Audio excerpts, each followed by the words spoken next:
please give it up to the Derek.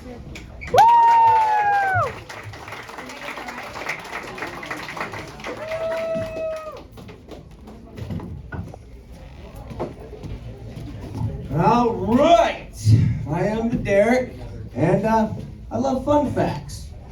So tonight, you're gonna learn some fun facts, and you're gonna learn some things about me. Starting off, does anybody here know what a kazif is? No? It's a medical thing, all right? Now, some people call it a chota or a gooch, but I call it a kazif. It's that space between your butthole and your nutsack, right? Oh, because if it wasn't there, you'd have one giant asshole. Speaking of buttholes, fun fact, scientific fun fact, okay? Scientifically proven. Every time, this is science, right? Every time a man clenches his butthole, his penis moves. And I just learned every man in here just clenched their butthole. And I think a couple of you ladies too over here, right? Yeah. Try that on, huh? That's cool. Now, the degree to which it moves varies. Like for me, I gotta take a half a Viagra in the morning so I don't piss on my nuts. It doesn't hang, okay? It rests. Alright? It looks like an angry acorn sitting on top of two testicles. However, it's not all bad. Back when I was younger, I used to hook up with a lot of lesbians, believe it or not. It's true. And they'd be like, what's that? I'm like, it's just a clit that spits. So, and they're fine, they were good with it. Till Pedro got excited, then all of a sudden they're sucking a dick, and now the lesbians are mad. Oh no. But that was a fun birthday. Another fun fact about me. The way me and Mom grew, I was raised, we had to find the humor in everything. So oftentimes at the completely wrong points in time in my life, I'll make a joke. And this next scenario has happened to me 3 times. First 2 didn't work out so well. And it was kind of like this. So I get intimate with this woman, and she asked me, who's the boss? Who's the boss? Who's the boss? Well, I answered appropriately and said, Tony Danza. Hey, Tony fucking Danza. Whoa. She got all mad. Well, you think that's funny? You think it's funny my jokes during sex? I said, you think it's cool to ask who's the boss? There's 2 answers, Bruce Springsteen or Tony Danza. And I'm Team Danza. Well, that 3rd time I had this opportunity, all right, being intimate with a woman. Then she asked me once again, who's the boss? Who's the boss? I'm not gonna waver, and I said, Tony Danza.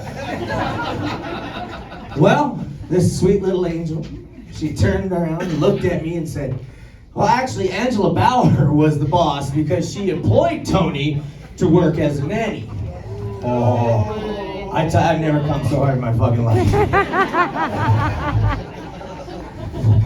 However, you're never going to beat me in the game of one-upsmanship. So I did a little research. The next time we're getting intimate, I looked her in the eyes and I said, on season 2 of Who's the Boss, Tony Danza became an executive producer. So he was, in fact, the boss. Yeah, that was the one. That was the one. She didn't like that. Why is everything gotta be so jokey with you? Well, I'm trying to be a comedian, so. Now, fun fact, I'm gonna tell you this because I lived through this experience. If you're gonna tap dance, you definitely need tap shoes. 100%. What I'm about to tell you all happened. So, a friend of mine, call him Boiler, he was gonna come to my house, drive from Alberta, come to my house, introduce me to his new girlfriend. Never met her before, never seen her. They were supposed to be at my house at 9 a.m. 9 a.m., not there. I'm phoning 10 a.m., 11 a.m., Facebooking, very concerned. About 9 p.m., right, I did what any concerned friend would do in that situation. I took a handful of magic mushrooms, and I ate them, and I got really high. Like, you know, sometimes when you're like, that was too many mushrooms. Yup, it was so many mushrooms. Well, midnight. midnight, these people show up. Now, I nicknamed his girlfriend the Shitnado because she's just a whirling dervish of blah, blah, blah, blah, blah, blah, blah, blah. A shitty tornado. So, I'm really high up in chill zone 2 at my house. Because I have 8 different chill zones. 5 are seasonal, but that was right. So I'm sitting up there really high. All of a sudden I hear blah, blah, blah, blah, blah, blah. Now Boiler, he's trying to whisper, but he's yelling, be quiet! Admit it, be quiet! I'm like, what the fuck is happening? She comes up. Now, as I mentioned, up under the porch, chill zone 2, as I mentioned, I love fun facts. Right. So, thank you, right. So all over my house, I had these bells made up a few years ago. And they say tap for fun fact on. So if you ever come over my house, just ding that bell, you get a fun fact. Now she comes up, chill zone 2. She got, what's that? Before I could explain it to her, she's ding, ding, ding, ding, ding, ding, ding. Oh, no. It's a fun fact bell, not a ruin everybody's fucking night bell. Right? Then, she'd invite some strangers. It's too much for me. If you ever been high on mushrooms, it's too much. So I backwards, like Homer Simpson into the bushes, right? Just kind of backed up. And I escaped all the way to chill zone 6. She's in my back. That's beautiful, I like chill zone 6. Well, that lasted about 4 minutes. She found me. I want to keep in mind, I've never met her. Do not know her name. First thing she says to me is, do you ever go out on weekdays and use a fake name to pick up strange men and then get cream pied by them? What? I looked her dead in the eyes and I said, I don't use a fake name. Not a coward. She then tells me, I bet you didn't know I tap danced for 8 years. I don't know your name. You just told me you get cream pied by strange guys, specifically Monday to Friday. It's like a specific weekday thing, right? So she proceeds to, granted, she's in bare feet on concrete. She proceeds, yeah, I'm gonna show you my routine. Oh, you gonna go to your tap shoes? Yeah, I don't need them. She proceeds to do one of these. You know, what do you think? I said, I think you look like 2 mentally challenged chimpanzees trying to hump a greased up doorknob.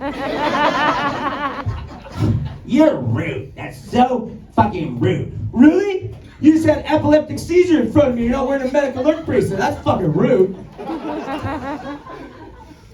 Well, these next facts I learned while I was having sex with a midget. She was 3'9". All right? I don't want any heightism in here tonight. Don't be a heightist, okay? I don't tolerate heightism. Just like I don't see color or race, I don't see height. Didn't see height that night. Okay. I looked down at her. She looked up at me and I said, you're my first midget. She said, you're my first giant. I learned some things. Like a midget, she had big boobs, big beautiful breasts. Now, why that's awesome on a midget is because they're not gonna sag. Where's gravity gonna take them? They're already 2 feet from the ground. They're not going anywhere. The weird thing was, like, when you're going down and her toes hit your ears, it's like, oh, yep. Most important thing I learned, you can't ever 69 with a midget. It always turns out to be a 67. This next fun fact, since we're on the whole numbers and sex thing, which, by the way, I'm not good at math, like, fuck off with the numbers, all right? This one's fun fact, safety tip, primarily directed towards the ladies, all right? When you're engaging in a 96, okay, so 69, well, no, the guys on the bottom, girls on top. 96, it's switch, guys on top. You have one job. Ladies, you just have one job when you're in a 96, and that is keep your tongue down. That's it. How do I know this? Because my life is fun. And I'm engaged in a 96. So right?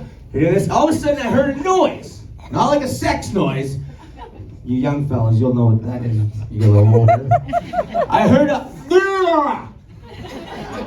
Well, I'm upside down, thighs around my ears. I'm all disoriented, so a few more pumps and I hear... So I'm like... Oh. Did you just say ow? I got dismount. What's happening? Oh, there's blood. Oh, that's a lot of blood. You know why you gotta keep your tongue down, ladies? Otherwise, it will literally get ripped out of your mouth. All the skin down there, it's gonna get ripped. And I just learned every single woman in here is just doing this with their tongue. They're feeling the bottom of their tongue now. A couple of you fellas too. Now, I played rugby for 22 years. One game, this guy missed a tackle. And he ended up tackling me by my left testicle, okay? I ended up getting what's called testicle torsion, okay? Like the paramedic had to cradle my testicle all the way to the hospital because they say, or it has been said, that testicle torsion is more painful than childbirth. No, I don't fucking believe that, not for a second. I've never heard a man say, I want another testicle torsion. That's my time. I'm the Derek. Thank you very much. And always remember, nice guys don't finish last, they finish themselves. Thanks, guys.